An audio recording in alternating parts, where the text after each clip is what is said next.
Alizeh talk کے معزز سامعین کو علیزہ کمل کا سلام۔ دوستو، آج آپ کو عباس اور ماہم کی کہانی سنانے جا رہی ہوں، جس کو سن کر آپ کا دل خوش ہو جائے گا۔ شروع کرتے ہیں آج کی کہانی۔ شام کو عباس کی موٹر سائیکل سے نیچے اتر کر گھر میں داخل ہوتے ہی میں نے بلند لہجے میں اماں کو ہی پکارا تھا۔ وہ کچن میں مصروف تھیں۔ میری پکار پر کچن سے باہر نکل آئیں۔ میں بے حد غصے میں تھی۔ اماں کے سامنے کھڑی ہو کر چلا کر بولی، اماں، میں آپ سے پہلے بھی صاف کہہ چکی ہوں کہ اپنے بھتیجے کو اچھی طرح سے سمجھا دیں کہ مجھ سے نہ الجھا کرے، یہی اس کے لیے بہتر ہوگا۔ یہ ہوتا کون ہے مجھ پر روب جمانے والا؟ میں ابھی عباس کے ساتھ اپنے آفس سے واپس آئی تھی، جہاں اس نے میری عزت کا جنازہ نکالنے میں کوئی کسر نہیں چھوڑی تھی۔ اس وقت وہ میرے ہی برابر ہی کھڑا تھا۔ اپنے ناک سے نکلنے والا خون اس نے آستین سے پونچھا تھا۔ گھر آتے ہی میں اپنی ماں پر غصے سے برسنے لگی، لیکن بجائے اس کے کہ میری والدہ میری بات کو سمجھتی، عباس کے منہ اور ناک سے بہنے والے خون کو دیکھ کر ان کا ہاتھ سینے تک گیا تھا۔ فوراً سے اس کے پاس گئیں اور کہنے لگیں، عباس میرے بچے، کیا ہوا ہے تمہیں؟ اپنی ماں کی عباس کے لیے ہمدردی مجھے بچپن سے کھلتی تھی۔ ہمیشہ اماں نے اسے مجھ پر ترجیح دی تھی۔ وہ کہنے لگا، کچھ نہیں پھپھو، بس ذرا سی چوٹ آئی ہے۔ یہ کہہ کر اس نے خشمگین نظروں سے میری جانب دیکھا۔ اماں کہنے لگیں کہ ہوا کیا ہے، چوٹ کیسے لگی؟ میں نے کہا، موصوف کو لڑنے کے علاوہ کچھ آتا ہی نہیں ہے۔ کام دھندا تو یہ شخص کوئی اور کر نہیں سکتا، بس مار دھاڑ کروا لو اس سے۔ اماں، آپ کو پتہ ہے میرے آفس کے کولیگ کو مار کر آیا ہے یہ۔ سوچیں، میری تو عزت کا کباڑ کر دیا ہے اس نے، وہ بھی سب کے سامنے۔ پتہ نہیں کل میرے ساتھ کیا ہوگا۔ لگتا ہے اس نوکری سے بھی ہاتھ دھونا پڑے گا۔ میں غصے سے صحن میں رکھے تخت پر بیٹھ گئی۔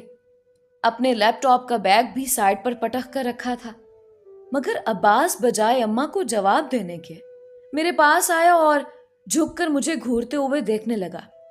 کہنے لگا، آج تو بچ گیا وہ مجھ سے، لیکن اگر دوبارہ مجھے نظر آ گیا تو جان سے جائے گا۔ وہ ہوتا کون ہے تمہارا ہاتھ پکڑنے والا؟ وہ تو مجھ پر یوں روب جما رہا تھا جیسے کہ میں اس کی کوئی زر خرید غلام ہوں۔ میں نے کہا، تم ہوتے کون ہو میرے معاملات میں دخل اندازی دینے والے؟ اپنی حد میں رہا کرو۔ میں بھی غصے سے بولی تھی۔ کہنے لگا، میں اپنی حد بتا دوں گا تمہیں بہت جلد۔ اس کی اتنی بدتمیزی پر بجائے اماں اسے سمجھانے کے یا ڈانٹنے کے مجھ سے کہنے لگیں، ماہم تم بحث مت کرو، جاؤ اپنے کمرے میں۔ اماں کی بات سن کر تو میں تب کر رہ گئی تھی۔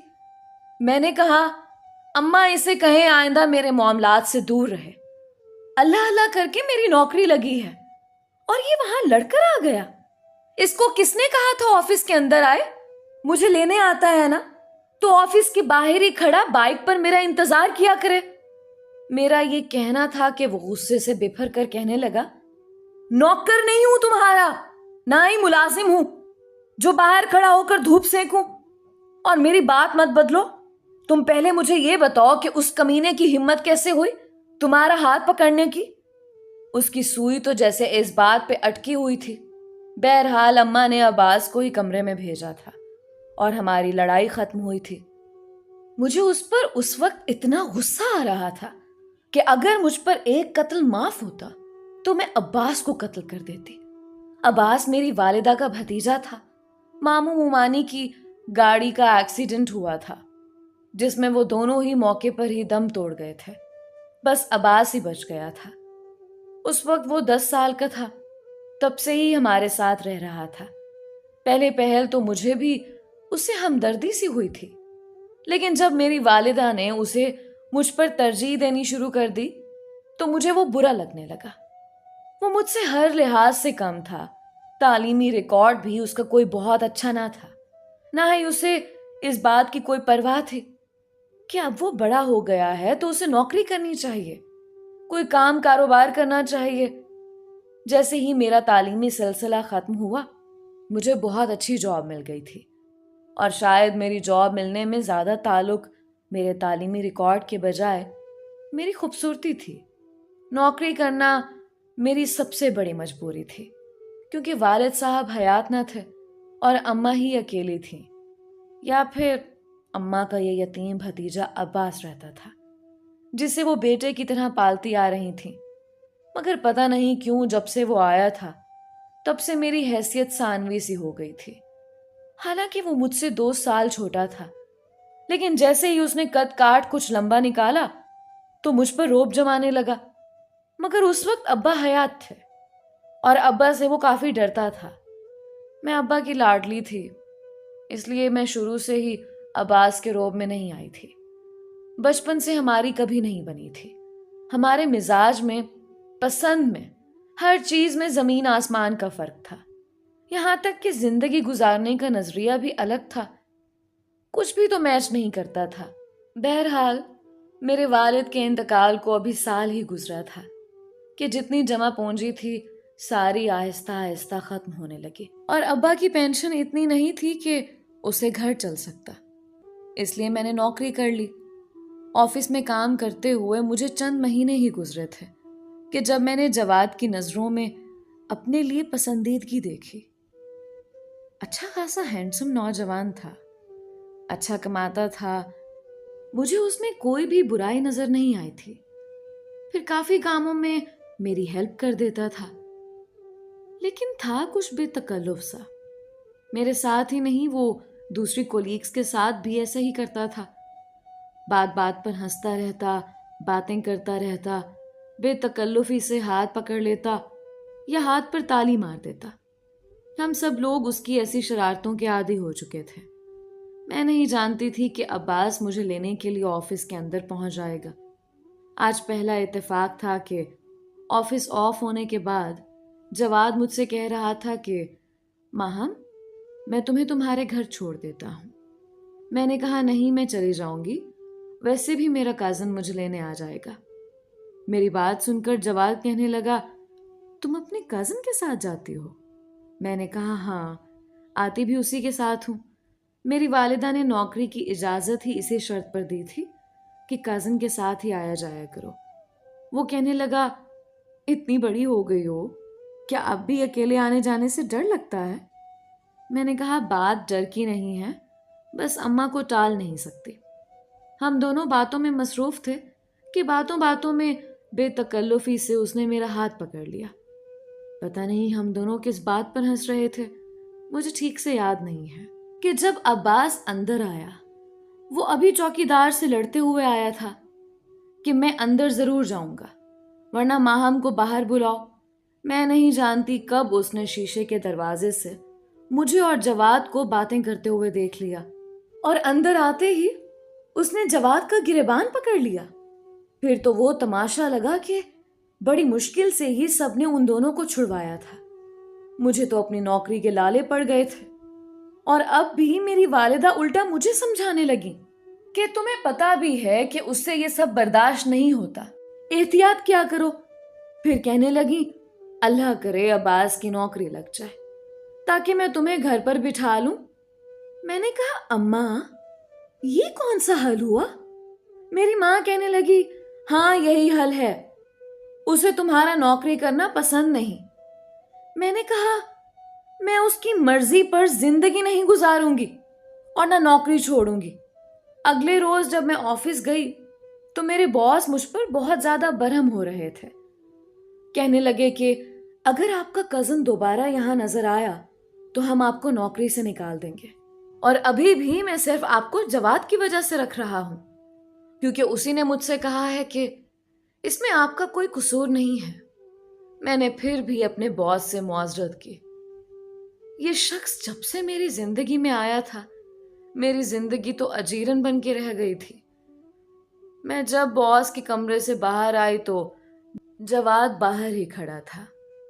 زخمی تو اس کا بھی چہرہ ہو چکا تھا، دونوں نے ایک دوسرے کو بہت مارا تھا۔ مجھے دیکھ کر کہنے لگا کہ ماہم، مجھے آپ سے بہت ضروری بات کرنی ہے، مجھے نہیں لگتا مجھے مزید تاخیر کرنی چاہیے۔ میں نے کہا کہ میں جانتی ہوں عباس نے جو بھی آپ کے ساتھ کیا ہے بہت برا کیا، میں بہت شرمندہ ہوں۔ وہ کہنے لگا وہ باتیں چھوڑیں، میں آپ کو پسند کرتا ہوں۔ ماہا، میں اپنی والدہ کو آپ کے گھر بھیجنا چاہتا ہوں اپنے رشتے کے لیے۔ میں تو اس کی بات پر حیران رہ گئی تھی۔ مجھے اگر وہ بہت اچھا بھی نہیں لگتا تھا تو کبھی برا بھی نہیں لگا تھا، اس لیے میں نے اعتراض نہیں کیا۔ اگلے روز جب میں آفس سے واپس گھر آئی تو میری والدہ کا موڈ بہت خراب تھا۔ عباس بھی میری والدہ کے پاس بے حد غصے سے بیٹھا مجھے گھورے جا رہا تھا۔ میں نے اماں کو سلام کیا تو وہ کہنے لگیں کہ آج اس لڑکے کی اماں آئی تھی یہاں پر جس سے عباس کی لڑائی ہوئی تھی۔ میں سمجھ گئی کہ جواد کی والدہ رشتے کی بات کرنے آئی ہوں گی، لیکن میں انجان سی بن کر اماں سے پوچھنے لگی۔ میں نے کہا کون سا لڑکا؟ عباس کہنے لگا وہی جس کا میں نے منہ توڑا تھا۔ پتہ نہیں عباس کا ایک جملہ ہی مجھے آگ لگانے کے لیے کافی ہوتا تھا۔ میں نے کہا تمیز سے بات نہیں کر سکتے؟ میری والدہ کہنے لگی اس لڑکے نے سوچ بھی کیسے لیا کہ میں تمہارا رشتہ اس کے ساتھ کر دوں گی جس نے میرے بیٹے پر ہاتھ اٹھایا؟ میں نہیں جانتی تھی کہ میری ماں یہ جواب دے گی۔ میں نے کہا اماں، اس رشتے میں حرج کیا ہے؟ کون سا عیب ہے؟ وہ پڑھا لکھا ہے، اچھا کماتا ہے۔ ایک ماں اپنی بیٹی کے لیے ایسا ہی رشتہ دیکھتی ہے۔ ذرا سی بات پر اچھے رشتے ٹھکرائے نہیں جاتے۔ لیکن میں نہیں جانتی تھی کہ مجھے یہ جواب بھی سننے کو ملنا تھا۔ میری والدہ کہنے لگیں کہ مجھے تمہارا رشتہ دیکھنے کی ضرورت ہی نہیں ہے۔ عباس ہے نا، میں نے تو بچپن سے ہی سوچ لیا تھا کہ میں تمہاری شادی عباس سے کروں گی تاکہ تم ہمیشہ میری آنکھوں کے سامنے رہو۔ یہ سن کر تو میرے ہوش اڑ گئے۔ آفس سے آ کر میں ابھی ماں کے پاس بیٹھی ہی تھی تاکہ انہیں سمجھا سکوں، لیکن اماں کی بات سن کر کھڑی ہو گئی۔ میں نے کہا اماں، آپ نے سوچ بھی کیسے لیا کہ میں اس نکمے سے شادی کروں گی جو ہمارے ہی ٹکڑوں پہ پل رہا ہے؟ میرا یہ کہنا تھا کہ میری والدہ مجھے غصے سے ڈانٹنے لگی۔ کہنے لگیں کہ شرم نہیں آتی تمہیں؟ جو منہ میں آتا ہے بولے چلی جا رہی ہو، چلو جاؤ یہاں سے۔ میں نے غصے سے کہا اماں، ایک بات آپ بھی سن لیں، میں عباس سے ہرگز شادی نہیں کروں گی، اس لیے پلیز آپ جواد کے رشتے پر ہاں کر دیں۔ یہ کہہ کر میں اپنے کمرے کی طرف بڑھ گئی۔ اپنے پیچھے مجھے عباس کی آواز آ رہی تھی۔ کہنے لگا میں بھی کوئی مرا نہیں جا رہا تم سے شادی کرنے کے لیے، میری طرف سے بھاڑ میں جاؤ تم۔ لیکن میں نہیں جانتی تھی کہ میری ماں سے یہ بات برداشت نہیں ہوگی۔ رات کو عباس نے ہی میرا دروازہ کھٹکھٹایا تھا۔ بہت پریشان تھا۔ میں نے دروازہ کھولا تو کہنے لگا کہ ماہم، خالہ کی طبیعت ٹھیک نہیں ہے۔ یہ سن کر میں فوراً اماں کے کمرے میں آ گئی۔